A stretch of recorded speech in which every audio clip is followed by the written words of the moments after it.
അപ്പോഴേ നമ്മുടെ സിനി ഇന്നിട്ടുകൊണ്ട് വന്നേക്കുന്ന ഡ്രസ്സ് ആക്ച്വലി നമുക്കിപ്പോൾ റീസ്റ്റോക്ക് കുറച്ച് പീസസ് വന്നിട്ടുണ്ട്. സിനി ഒന്നും വീഡിയോയിൽ നിൽക്കാത്ത ആളാട്ടോ, ഞാൻ അതുകൊണ്ട് അറിയാതെ വന്നെടുക്കുന്നത്. സിനി ഒന്ന് എഴുന്നേറ്റ് ഒന്ന് ഡ്രസ്സ് കാണിച്ച്.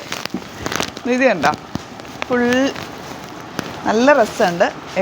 ടോപ്പ് ബോട്ടം ദുപ്പട്ടയായിട്ടാണ് വന്നിരിക്കുന്നത്. 1540 അല്ല, റേറ്റ് 1540 റേഞ്ചിലാണ് വന്നിട്ടുള്ളത്. ഇരുന്നോടാ. അപ്പോൾ ഇത് നല്ല രസമാണ്. അത്യാവശ്യം കുറച്ച് തടിയൊക്കെ ഉള്ളവർക്കാണെങ്കിൽ ഒരു ഭംഗിയായി. കോട്ടൺ നല്ല കളറുമാണ് കേട്ടോ ഇതിൻ്റെ. അപ്പോൾ ഇതിൻ്റെ കുറച്ച് കളക്ഷൻസ് ഇപ്പോൾ വന്നിട്ടുണ്ട്. ഇഷ്ടമാകുന്നവർക്ക് സൈറ്റ് ബുക്ക് ചെയ്യാം. Site ID glitzindia.in. സിനി ഇട്ടേക്കുന്ന ആ ഒരു ഫോട്ടോ തന്നെ ആയിരിക്കും നമ്മൾ അപ്ലോഡ് ചെയ്യുക. നല്ലൊരു ഐറ്റമാണ്, മിസ് ചെയ്യാതെ പർച്ചേസ് ചെയ്തത്.